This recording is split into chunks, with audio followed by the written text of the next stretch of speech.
কি পরিমাণ সাহস হলে এই সন্ধ্যাবেলায় তিন ভাইবোন মিলে বাইকে করে যাবো সেই রসুল্লাপুর, তাও আবার মেলা ঘোরা। তো সেদিন কি করলাম চলো ভিডিওটা একদম প্রথম থেকে শুরু করি। আজ তোমাদের সাথে যেই ভিডিওটা শেয়ার করছি সেটা অনেক দিন আগেরই একটা ভিডিও, তখন চলছিল রাস আর আমরা যাচ্ছি এখন রাসের মেলা। তিন ভাই বোন মিলে বেরোয় পড়ছি এই অন্ধকারের মধ্যে দিয়ে, এখন নাকি আমরা যাবো ওই রসুল্লাপুর, গাইঘাটা থেকে সেই রসুল্লাপুর। আমাকেও সাহস দেখে আমি নিজেই এখন ভাবতেছি যে কি করে গেলাম ওই ঠান্ডার মধ্যে দিয়ে, তিনজন মিলে গাড়িতে করে কুজো মুজো হয়ে চলে গেছি আমরা এখন রসুল্লাপুর। অনেকক্ষণ বাইকে থাকার পর এট লাস্ট চলে এসেছি আর এখান থেকে মেলার লাইটিং শুরু হচ্ছে। আর এখন আমরা মেলার সামনে দিয়ে চলে যাবো আর একটা জায়গায়, এটা হচ্ছে আমার বোনের বাড়িতে। বোনের বাড়ি থেকে আবার সবাই মিলে আসবো মেলার মধ্যে। মেলাটা কিন্তু বেশ ভালোই বড় ছিল। এখান থেকে আমরা চলে গেলাম ওদের বাড়িতে। আর ওদের বাড়িতে গিয়ে যে এরা কি কাউতালি শুরু করছে কি আর কব, সেই সময় ছিল পুরো মরণের ঠান্ডা। এখানে আমরা 2 ঘন্টা বসে রয়েছি আর এদের রান্না বান্নাও শেষ হয় না। আমাকে জন্যই রান্না করেছিল, কিন্তু সেটার আমাদের কপালে জোটে নাই, কারণ এতটাই লেট হয়ে গেছিল যে আমরা বাড়ি না আসলে সেই দিন আমাদের কপালে হেভি দুঃখ ছিল। আমি আবার এখানে একটা শর্টস ভিডিও বানাচ্ছিলাম, তারপরে আবার আমার ভাইয়ের অবস্থা দেখো, বলের উপর দাঁড়ায় নাকি আবার ব্যালেন্স করছে। অনেকক্ষণ পর সবাই এবার রেডি হয়েছে, চলো চলো এবার তাড়াতাড়ি করে মেলায় যাই। এবার যদি আমরা মেলায় না যাই তাহলে আর মেলা ঘোরা হবে না, আমাদের ডাইরেক্ট বাড়ি চলে যাই। তো এই পাশ দিয়ে আমরা এবার মেলায় ঢুকলাম আর মেলার গেটটা তো তোমাদের সাথে সব দেখাই দিই। এইদিকে যে আচারের দোকানগুলো ছিল এগুলো আমার মেলার মধ্যে সব থেকে ফেভারিট জায়গা। তারপরে মেলায় এত ছিল ভিড় কি আর কব,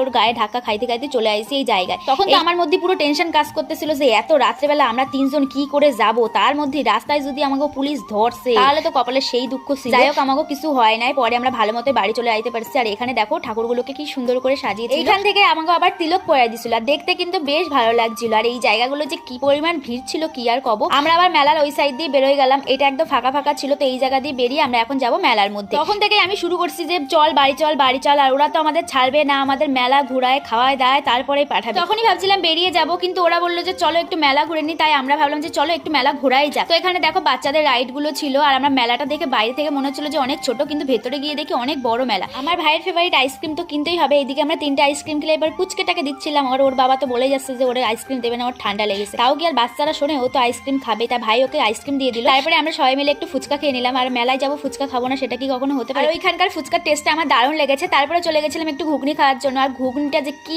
বাজে খেতে কি আর বলবো। 3 প্লেট ঘুগনি নিছে, ওইদিকে ওরা ঘুগনি খাবে না, ওরা অনেক কিছু খেয়ে আসে। আর আমাদের এখানে ঘুগনি কিনে দিচ্ছে, যেরকম ছিল গরম, খেতে পাচ্ছিলাম না। অনেক কষ্টে খাওয়া দাওয়া করে এখন আমরা চলে যাচ্ছি বাড়ির দিকে। আজকের এই ভিডিওটা তোমাকে কেমন লাগলো অবশ্যই কিন্তু বলো। সো চলো আজকের মতো টাটা সবাইকে, দেখা হচ্ছে নতুন কোনো ভিডিওতে।